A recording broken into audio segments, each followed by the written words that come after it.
Greetings, my fellow YouTubians. The movie that I was most looking forward to seeing this year just came out. It is, of course, Inception, directed by Christopher Nolan. And ordinarily, when I'm looking forward to seeing a movie that much, I end up being a little bit disappointed, and that was not the case here. As a matter of fact, not only this movie just didn't just meet my expectations, it exceeded them dramatically, which is quite something, really quite something. It was an utter thrill watching this movie.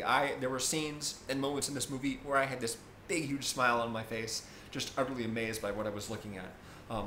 If you haven't seen the movie, I would recommend it wholeheartedly, and I would also recommend not watching this whole video until after you have done so, because I'm going to be talking about the story in detail.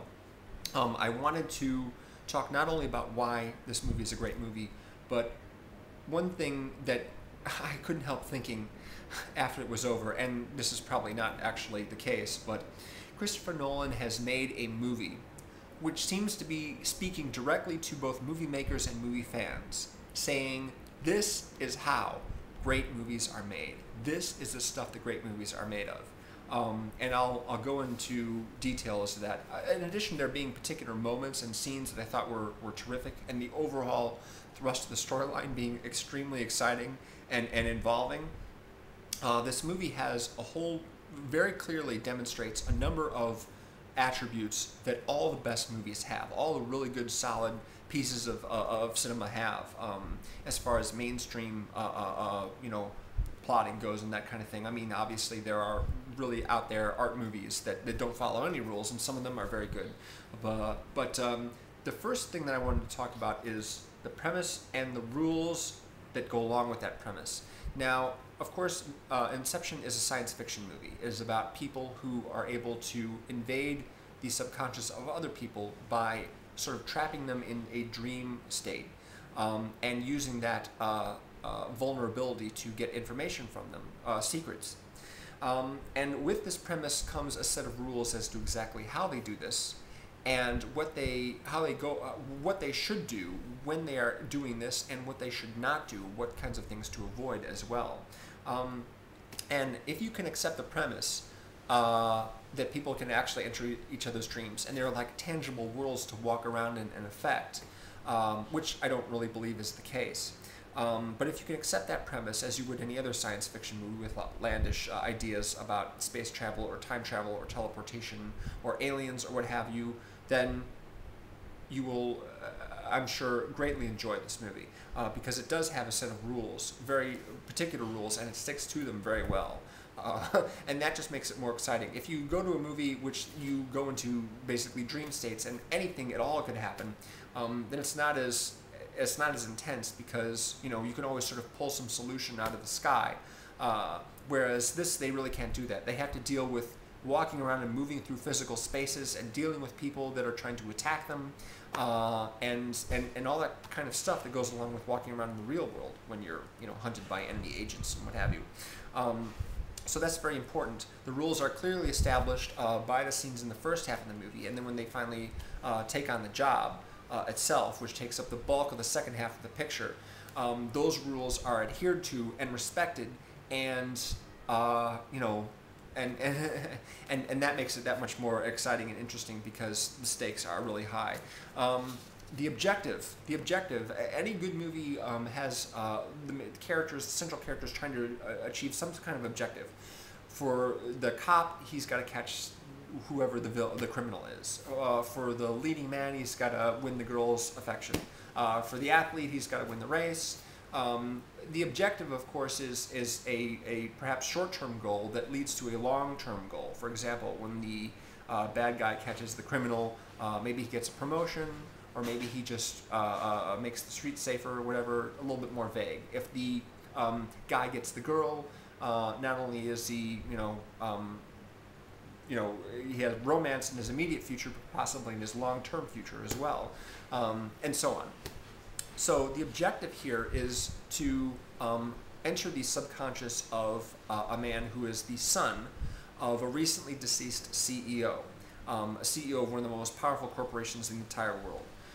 Their client, Leonardo DiCaprio's team, and his client is another businessman who also runs a very powerful corporation, and he wants to basically eliminate his competition.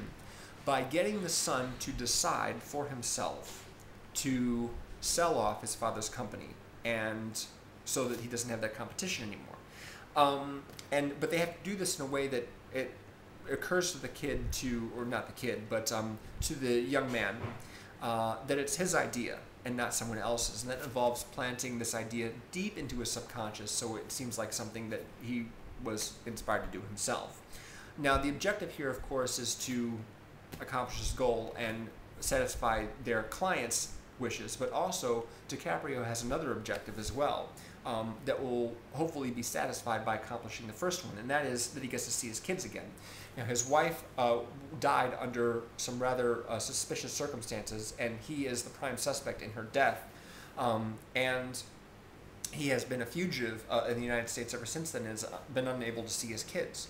So the businessman who hires him promises that with his power and his connections, he will be able to eliminate all those charges and he will be able to return home again.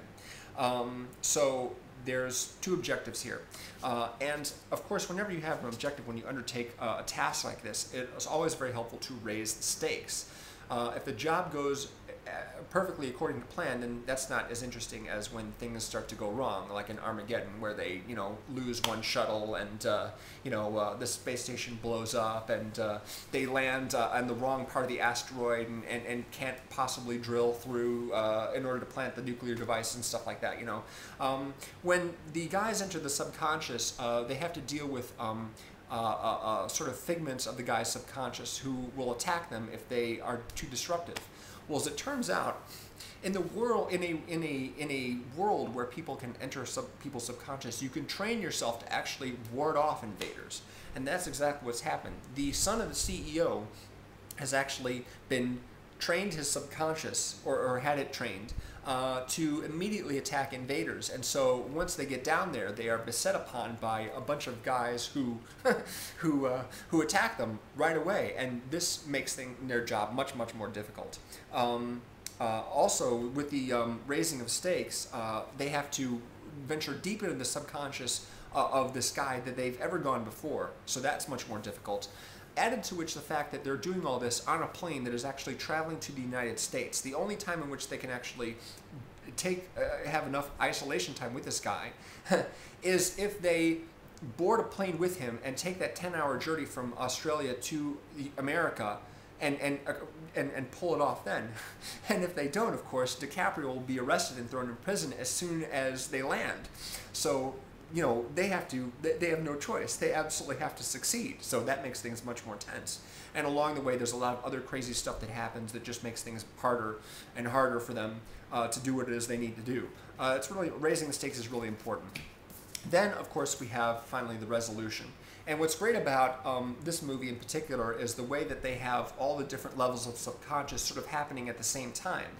And when they reach a point where everyone has to sort of wake up in a particular sequence, and I was waiting for this because I saw how everything was playing out, and I thought, okay, it's going to happen one after the other after the other.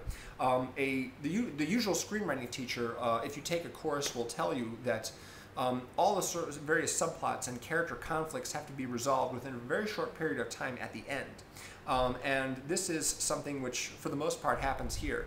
I'm not 100% behind every single thing that screenwriters teach you, and that's one thing, which is like all the conflicts have to be resolved like on the last page and the movie ends right there. I don't really agree with that for the most part, but the way the resolution works in this movie is definitely in line with that.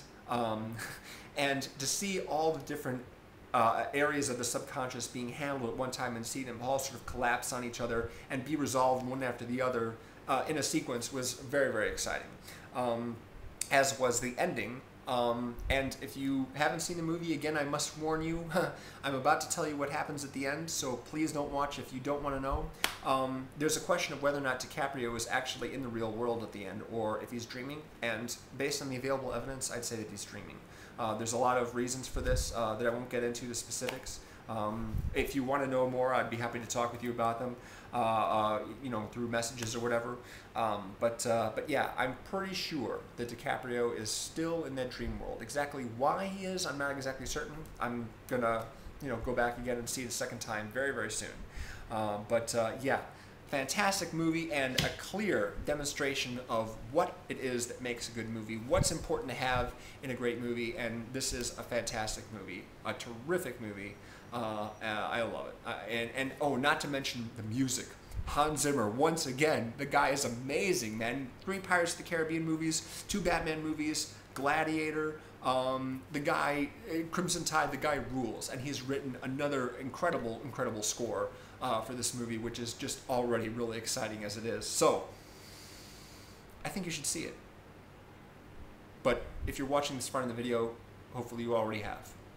So, we agree, right? Yes, it's good, yes? Absolutely, yes, it's amazing. Thank you. Take it easy.